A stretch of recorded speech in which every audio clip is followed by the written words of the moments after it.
ამერიკის წარმომადგენელთა პალატის იურიდიულმა კომიტეტმა ანგარიში წარადგინა. 2020 წლიდან ევროკომისიამ ასე მეტ დახურულ შეხვედრაზე მოახდინა ზეწოლა, რათა უფრო აგრესიულად დაეწყო კონტენტის ცენზურა, წერია დოკუმენტში. კომიტეტისთვის წარდგენილი მასალების მიხედვით ევროკომისიამ წარმატებით მოახდინა ზეწოლა სოციალური მედიის ძირითად პლატფორმებზე, მათ შორის მათ იმისთვის, რომ შეეცვალათ კონტენტის მოდერნიზაციის გლობალური წესები, რამაც პირდაპირ ზიანი მიაყენა ამერიკელთა გამოხატვის თავისუფლებას ამერიკაში.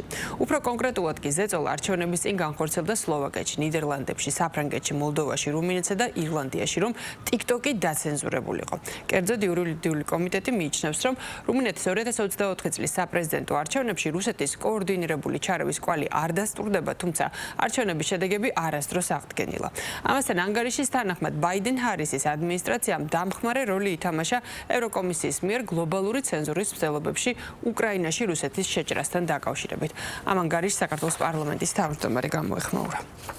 სიმართლეს რო ეფუძნება ყველა ჩვენი მოქმედება და განცხადება, ამიტომაც არის, რომ ხანდახან საჭიროა რამდენიმე კვირა, რამდენიმე თვე, შეიძლება რამდენიმე წელი დაჭირდეს იმისთვის, რომ ჩვენი სიმართლე გამოაშკარავდეს, ან აღიარებულ იქნას, თუმცა ფაქტი ერთია, რომ ყოველთვის ჩვენი სიმართლე აღიარებულია და ერთ-ერთი სიმართლე სწორედ ეს არის, რომ დიახ, ბრიუსელი ერევა სხვა ქვეყნების არჩევნებში, საქართველოს მაგალითი არის ამის ყველაზე მძიმე შემთხვევა, როდესაც პირდაპირ ელჩი ჩაერია არჩევნებში, ის ცივილიზაციური უფსკრული, საიდანაც მიაქანებს ბრიუსელი ევროკავშირს, სწორედ ამ ანგარიშიც არის კიდევ ერთხელ ასახული.